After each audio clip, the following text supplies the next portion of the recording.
My name is Makai Acey. My presentation today is titled Between Two Worlds, a multicultural psychology interview study.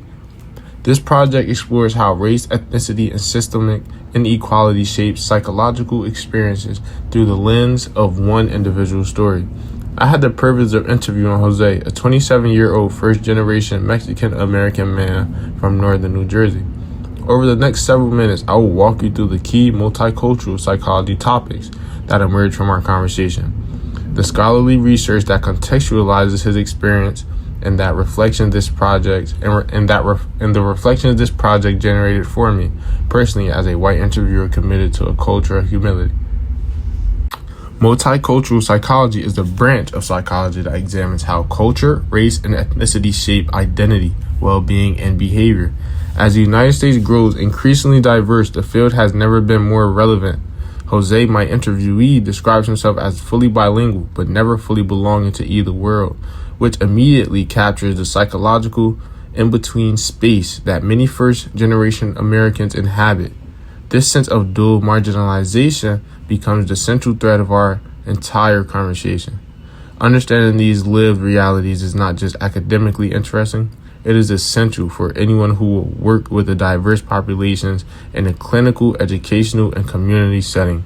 Psychology topics. First, racial and ethnic identity development. Psychological process of exploring and affirming one's culture self. Drawing on cross, an aggressance model in Humana Taylor, 2014, works with Latino populations. Second, discrimination and microaggression, the cumulative psychological harm caused by both overt prejudice and subtle daily sights, as documented by Pasco and Smart Richmond. Third, culture values, specifically for Milismo, the deep Latino orientation toward family loyalty and interdependence that Calzada identifies as a significant protective factor for mental health. The scholarly foundation for understanding Jose's identity experiences comes primarily from two bodies of research. Cross describe identity formation as a staged process from internalizing dominant culture norms toward an affirmed positive racial self-concept. Humana Taylor extended this Latino populations, finding that ethnic identity resolutions is strongly associated with higher self-esteem and psychological well-being.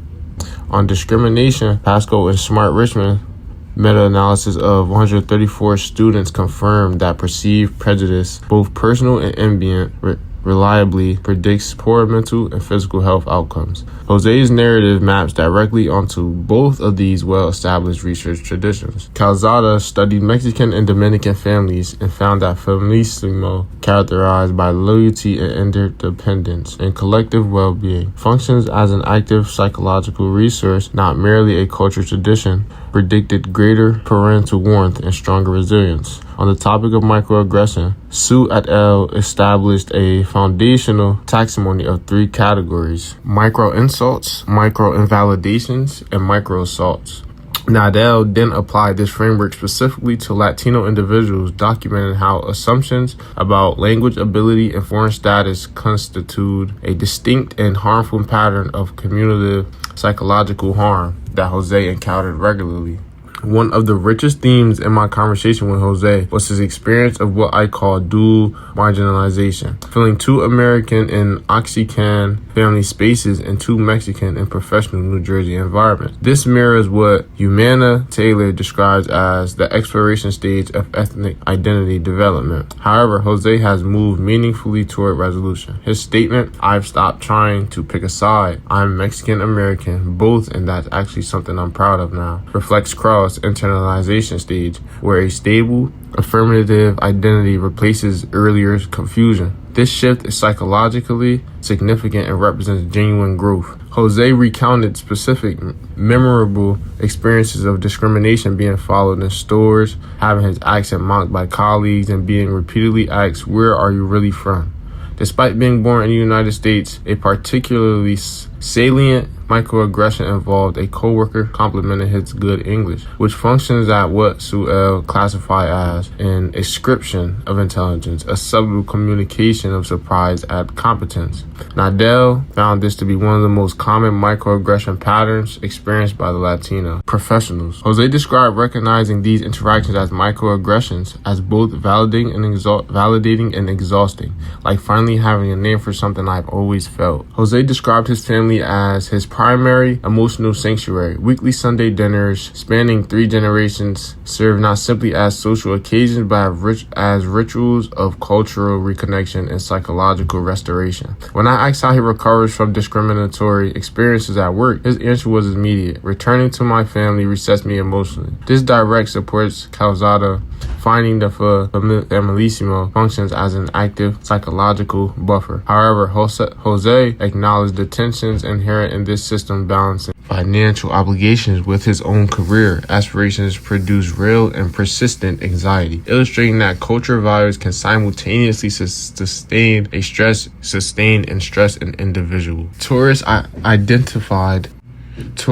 identified by cultural coping, drawing flexibly on both cultural and heritage and mainstream adaptive strategies, as especially effective for Latino young adults in predominantly white institutional settings. Jose coping repertoire reflects exactly this flexibility. On the cultural side, he uses Oaxacan cooking, Spanish language music, and communal family time as grounding practices. On the mainstream side, he employs cognitive reframing, professional networking, and assertive communication. Equally important are his close friends with other bicultural individuals, people who validate rather than question his dual identity. His resilience is not merely reactive to hardship. It is generative, creative, and rooted in genuine love for his heritage. This project produces 3 significant personal shifts for me. First, it transformed my understanding of discrimination from an abstract statistical finding, as in Pasco and Smart Richmond, to a viscerally real cognitive burden that Jose carries every day. Second, it corrected